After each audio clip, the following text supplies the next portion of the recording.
बदलते भारत की शान।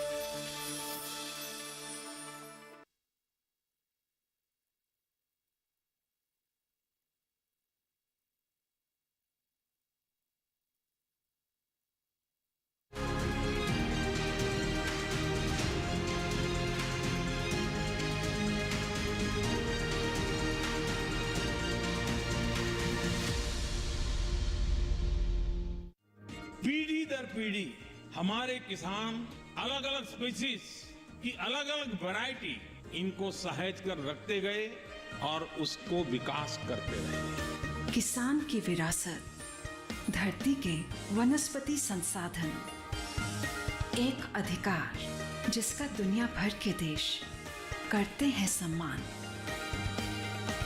आज भारत उन अधिकारों को दे रहा है नए मुकाम, ताकि और बढ़े किसानों की वंशागत किस्मों की पहचान का अभियान।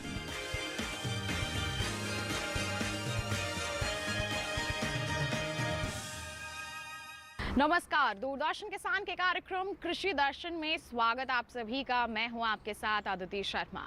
आज के हमारे इस कार्यक्रम में बताएंगे हम आपको कि कृषि जगत में क्या कुछ खास हलचलें हो रही हैं, सरकार की तरफ से किस तरह के प्रयास किए जा रहे हैं इस क्षेत्र में और भी ज्यादा मजबूती लाने के लिए। तो फिर आइए आज के अंक की शुरुआत करते हैं।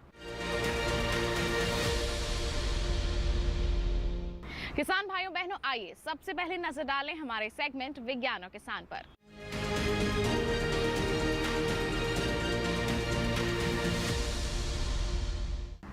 आपको जानकारी दें कि दिल्ली स्थित कृषि भवन में साथी यानी कि seed traceability, authentication and holistic inventory portal और मोबाइल ऐप को लॉन्च किया गया। क्या कुछ खास रहा इस कार्यक्रम के दौरान, आइए आपको दिखाते हैं सेगमेंट विज्ञान और किसान में। साथ ही पोर्टल एवं मोबाइल ऐप लॉन्च किया गया। इस अवसर पर केंद्रीय कृषि एवं किसान कल्याण मंत्री नरेंद्र सिंह तोमर, कृषि मंत्रालय के सचिव मनोज आहूजा, कृषि मंत्रालय के संयुक्त सचिव पंकज यादव, सैमुअल प्रवीण कुमार, भारतीय कृषि अनुसंधान परिषद के सहायक महानिदेशक डॉक्टर DK यादव एवं अन्य वरिष्ठ अधिकारी उपस्थित थे। भारत सरकार विभिन्न योजनाओं और कार्यक्रमों के माध्यम से कृषि क्षेत्र की चुनौतियों और कठिनाइयों को दूर करने के लिए लगातार प्रयास कर रही है। साथ ही पोर्टल इस दिशा में एक महत्वपूर्ण कदम है। जब जमीनी स्तर पर इसका प्रयोग शुरू होगा तो ये कृषि के क्षेत्र में एक क्रांतिकारी कदम साबित होगा। आज मैं समझता हूँ कि हम सबके लिए बहुत ही प्रसन्नता का अवसर है जब हम लंबे समय से सीड ट्रेसेबिलिटी पोर्टल हमारा बन जाए और काम शुरू हो जाए, इसका इंतज़ार कर रहे थे। लगभग मैं समझता हूँ कि 1.5 साल से ये चर्चा चल रही है। बीच बीच में कई बार बातचीत हुई, समय अवधि तय की गई, लेकिन आज वो घड़ी आ गई कि हम पोर्टल का प्रथम चरण लोकार्पण कर रहे हैं। इस अवसर पर मैं मंत्रालय के सभी अधिकारीगण, NIC के और सभी राज्य सरकारों को अपनी ओर से बहुत बहुत बधाई देता हूँ, बहुत बहुत शुभकामनाएं देता हूँ। हम सब जानते हैं कि भारत के लिए कृषि का बड़ा महत्व है और बदलते परिदृश्य में ये महत्व और बढ़ता ही जाता है।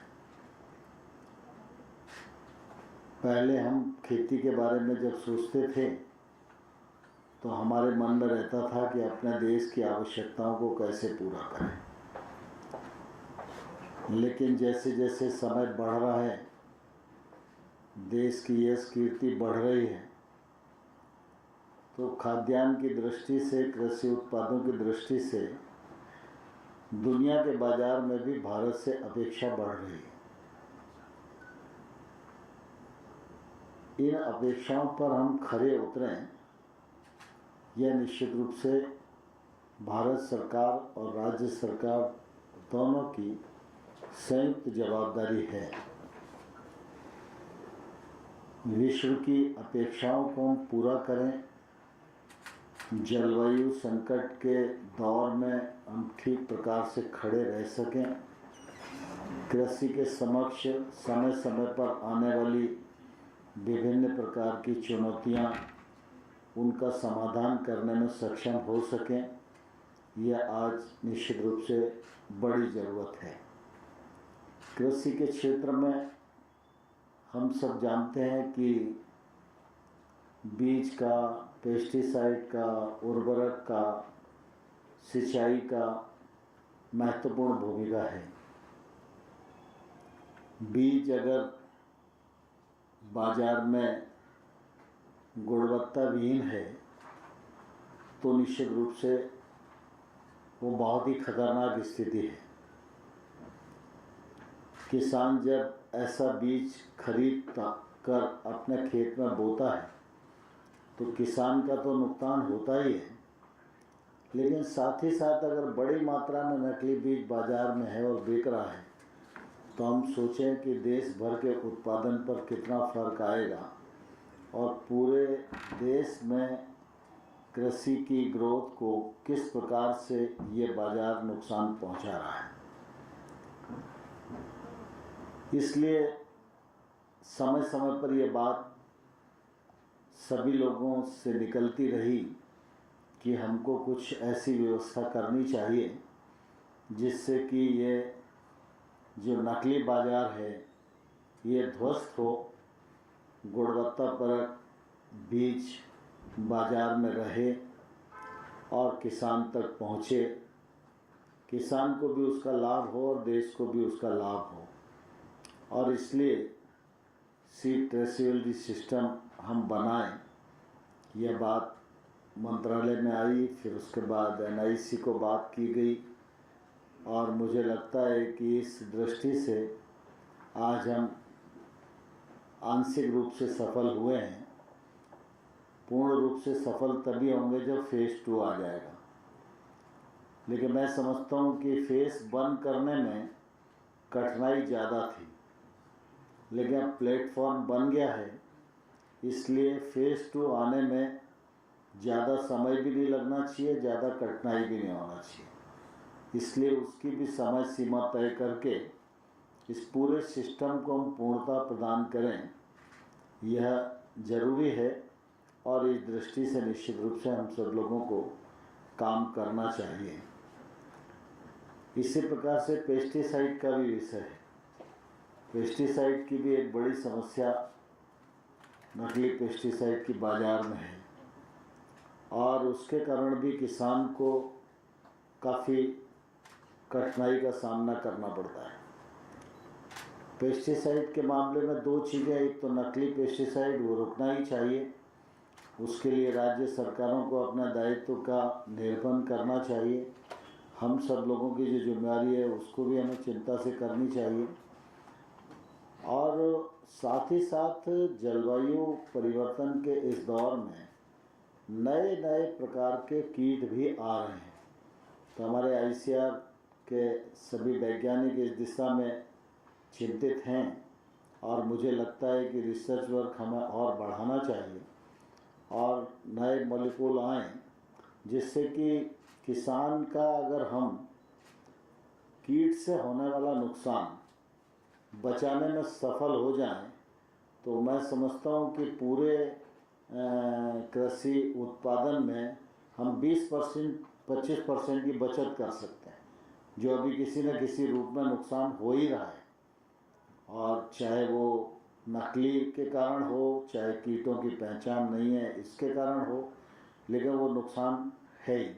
तो इस चुनौती से भी निश्चित रूप से हम सब लोगों को निपटने की आवश्यकता है, ऐसा मुझे लगता है। सीड ट्रेसेबिलिटी सिस्टम में सभी राज्य सरकारें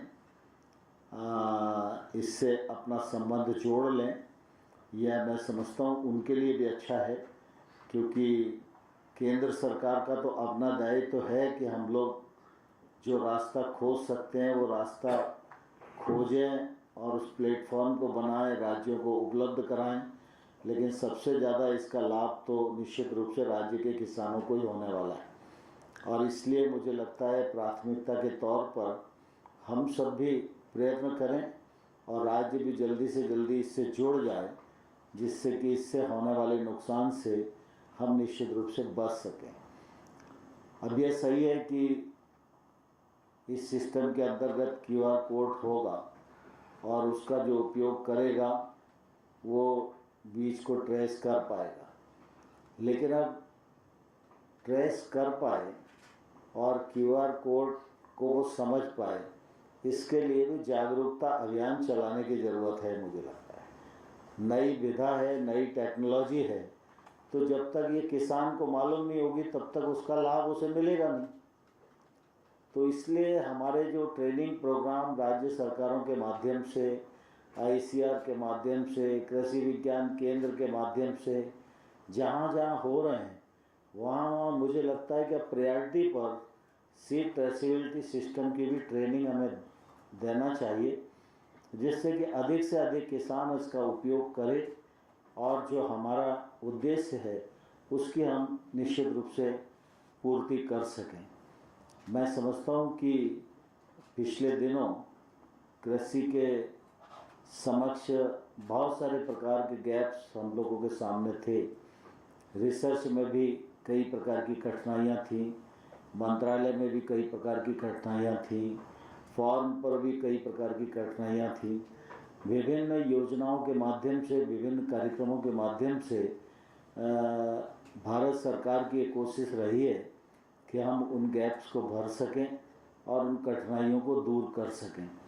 और मैं समझता हूँ कि ये साथी जो पोर्टल है यह भी इसी दिशा में एक महत्वपूर्ण कदम है। और जब इसका उपयोग नीचे तक शुरू होगा, सारे किसान अवेयर होंगे, तो मैं समझता हूँ खेती के क्षेत्र में यह एक बड़ा क्रांतिकारी कदम आने वाले कल में लोगों को महसूस होगा। आज इस पोर्टल के शुभारंभ के अवसर पर मैं सभी लोगों को अपनी ओर से बहुत बहुत बधाई देता हूँ, बहुत बहुत शुभकामनाएं देता हूँ और राज्य सरकारों से अपेक्षा करता हूँ कि वो शीघ्रता से इससे जुड़ें और अपने यहाँ भी पारदर्शिता का काम दक्षता से प्रारंभ हो, इस मामले में केंद्र सरकार को सहयोग करें। तो ये था सेगमेंट विज्ञान और किसान। इसके साथ आपको जानकारी दें, कार्यक्रम में हम रुक रहे हैं एक छोटे से ब्रेक के लिए। आप कहीं मत जाइए, जानकारियों के इस सिलसिले को हम आगे भी जारी रखेंगे। बने रहिए दूरदर्शन किसान पर, देखते रहिए कार्यक्रम कृषि दर्शन।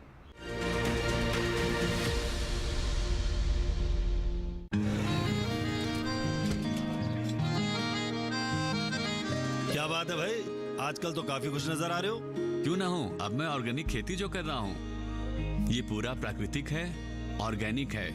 इसमें हमारे खेत, हमारी फसल और हमारी जेब सब फायदे में होते हैं और इसमें लागत भी कम है।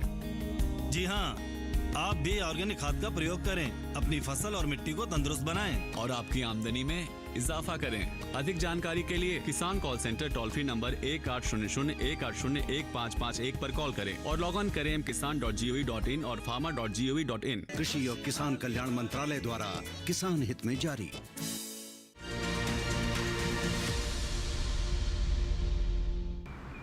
ब्रेक के बाद दूरदर्शन किसान के कार्यक्रम कृषि दर्शन में आप सभी का फिर से स्वागत है।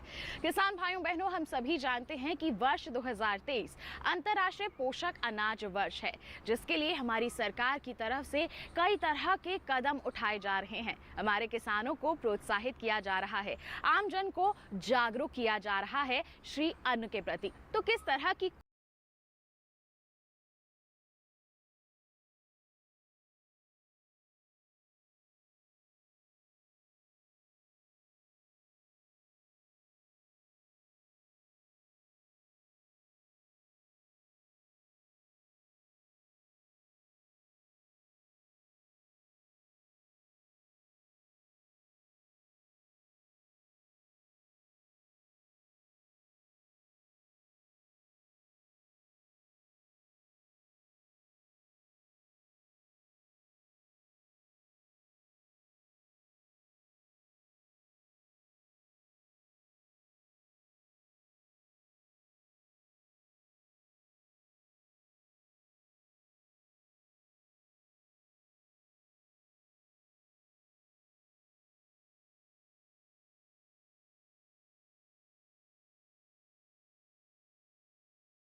फसलों के उत्पादन को प्रोत्साहित करना है।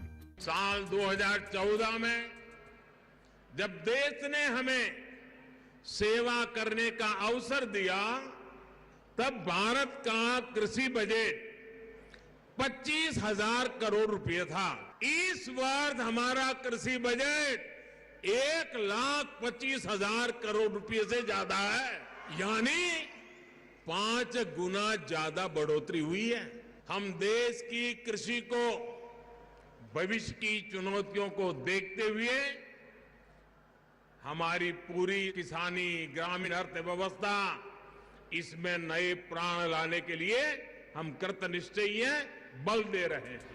बीज से बाजार तक, एक राष्ट्र एक बाजार, प्रति बूंद अधिक उपज, स्वस्थ धरा तो खेत हरा और एक राष्ट्र एक उर्वरक जैसे कार्यक्रमों ने किसानों को सशक्त बनाया है। कोविड महामारी के दौरान भारत सरकार ने कृषि आदानों की निर्बाध आपूर्ति से किसानों को सहारा दिया। इससे रिकॉर्ड 315 मिलियन टन से अधिक खाद्यान्न और 342 मिलियन टन से भी अधिक बागवानी फसलों का उत्पादन हुआ। इसके अलावा कृषि निर्यात में 19% की वृद्धि ने भारत को विश्व के 10 बड़े निर्यातक देशों में ला दिया है। महामारी के समय से ही भारत सरकार प्रधानमंत्री गरीब कल्याण अन्न योजना के माध्यम से 800 मिलियन से भी अधिक लोगों को मुफ्त खाद्यान्न उपलब्ध करा रही है। पीएम किसान कार्यक्रम 110 मिलियन से अधिक किसानों को आर्थिक सहायता उपलब्ध करा रहा है। इंटरनेशनल मॉनेटरी फंड ने इस योजना के क्रियान्वयन की प्रशंसा की है। ये विश्व का सबसे बड़ा प्रत्यक्ष लाभ स्थानांतरण कार्यक्रम है। प्रधानमंत्री फसल बीमा योजना किसानों को प्राकृतिक आपदाओं के प्रति फसल बीमा कवर उपलब्ध करा रही है।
महत्वपूर्ण भूमिका निभा रहा है और वसुधैव कुटुंबकम की परिकल्पना को आगे बढ़ा रहा है। किसान भाइयों बहनों, कार्यक्रम में रुक रहे हैं हम एक और छोटे से ब्रेक के लिए। आप कहीं मत जाइए, हम जल्द ही हाजिर होंगे। बने रहिए दूरदर्शन किसान पर, देखते रहिए कार्यक्रम कृषि दर्शन।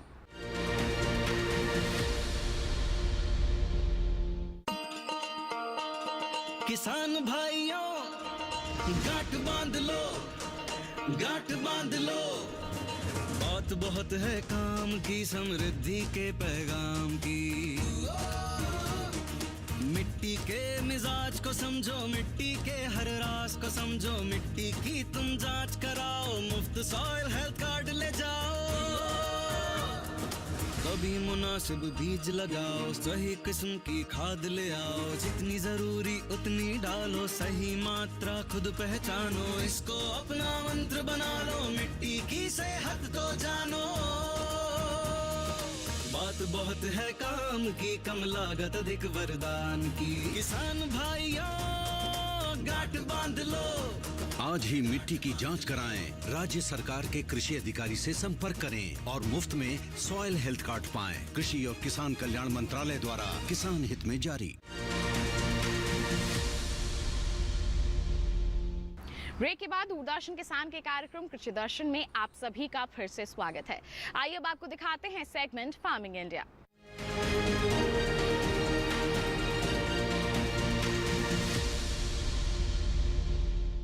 आज के फार्मिंग इंडिया में हम आपको बताएंगे मृदा स्वास्थ्य कार्ड योजना के बारे में।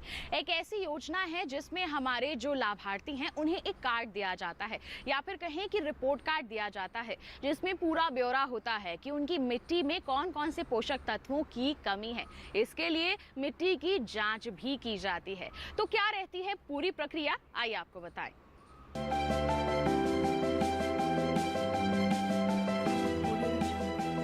मिट्टी की कमजोर सेहत का असर फसलों की पैदावार और गुणवत्ता दोनों पर पड़ रहा है। साथ ही फसल लागत भी बढ़ती जा रही है। इसी समस्या के समाधान के लिए केंद्र सरकार ने 2015 में सॉइल हेल्थ कार्ड यानी मृदा स्वास्थ्य कार्ड योजना शुरू की थी। ये वही साल था जिसे अंतर्राष्ट्रीय मृदा वर्ष के रूप में मनाया गया। एक ऐसी योजना जो खेत की मिट्टी में कमजोरियों का भी पता लगाती है और बताती है कि मिट्टी में कौन से पोषक तत्व की कमी हो रही है। ज्यादा फसलें, उर्वरकों और कीटनाशकों का अंधाधुंध और असंतुलित इस्तेमाल मिट्टी की उपजाऊ शक्ति को लगातार कमजोर कर रहा है। जानकारी की कमी से किसान खेतों में रासायनिक उर्वरकों का इस्तेमाल कर रहे हैं, भले ही उस उर्वरक की जरूरत हो या ना हो। किस खेत की मिट्टी को कौन सा तत्व चाहिए और कौन सा नहीं, ये सब जानने के लिए उसकी जांच जरूरी है। मृदा स्वास्थ्य कार्ड यही काम करता है। ये योजना पूरे देश में लागू है और मिट्टी की जांच के लिए देश भर में ही मिट्टी जांच की प्रयोगशालाएं स्थापित की गई हैं। जांच के बाद मिट्टी के गुण दोष की सूची तैयार होती है और फिर किसान को ये बताया जाता है कि उन्हें खेत में कौन सा पोषक तत्व कितनी मात्रा में डालना चाहिए। परीक्षण से ये भी पता चल जाता है कि किसान को कौन सी फसल बोनी चाहिए। अगर किसान कोई और फसल बोना चाहे तो अधिकारी फिर उस फसल के हिसाब से पोषण का सुझाव देंगे। ये योजना सभी 14 करोड़ किसानों के लिए बिल्कुल मुफ्त है।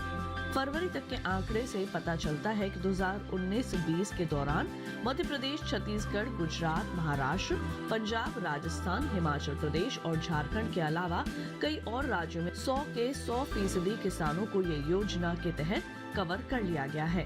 केरल में 90 से 95%, जबकि उत्तर प्रदेश और हरियाणा में 85 से 90% किसान इस योजना का हिस्सा हैं। अध्ययनों से पता चला है कि इस कार्ड की सलाह पर की गई खेत से लागत में 8 से 10% की बचत हुई है। इस कार्ड का एक पोर्टल बना हुआ है। किसान वहां से भी अपना कार्ड प्रिंट करवा सकते हैं। इस पोर्टल पर 21 भाषाओं में खेती के बारे में बहुत सी जानकारियां उपलब्ध हैं। किसानों के लाभ के लिए प्रशिक्षण, प्रदर्शनी और किसान मेलों का भी आयोजन किया जाता है। 2019-20 के दौरान आदर्श ग्राम विकास के नाम से एक परियोजना शुरू की गई है, जिसके तहत खेतों से मिट्टी के नमूने उठाए गए। परियोजना के तहत हर ब्लॉक से एक गांव लिया जाता है और वहां मिट्टी के नमूने जमा करके उनकी जांच होती है। इस तरह हर गांव में 1 हेक्टेयर रकबे की जमीन से नमूने लिए जाते हैं। अनंत असीम प्रकृति और उसमें निहित जीवन के रहस्यों के गूढ़ स्रोत, प्लांट जेनेटिक रिसोर्स। अपनी बायोडायवर्सिटी के संरक्षण और संवर्धन के लिए भारत पूरी तरह संवेदनशील है।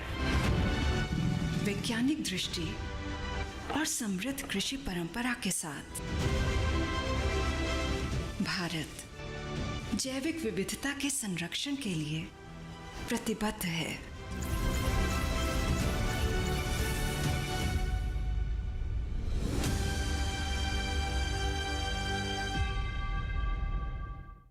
तो ये था सेगमेंट फार्मिंग इंडिया। इसी के साथ आपको बता दें आज के कार्यक्रम में बस इतना ही। उम्मीद है जितनी भी जानकारियां आज के कार्यक्रम के माध्यम से आप तक पहुंचाई गई हैं, सभी आपके लिए फायदेमंद साबित हुई होंगी।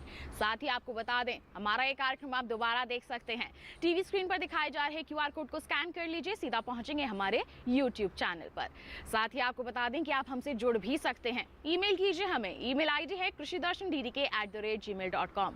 आप हमें पत्र भी लिख सकते हैं। पता है हमारा कृषि दर्शन, कमरा नंबर 58, CPC दूरदर्शन, खेलगांव, नई दिल्ली 110049। तो इसके साथ आज के लिए बस इतना ही। अगले अंक में फिर होंगे हाजिर, तब तक के लिए दीजिए इजाजत, लेकिन आप बने रहिए दूरदर्शन किसान पर। नमस्कार।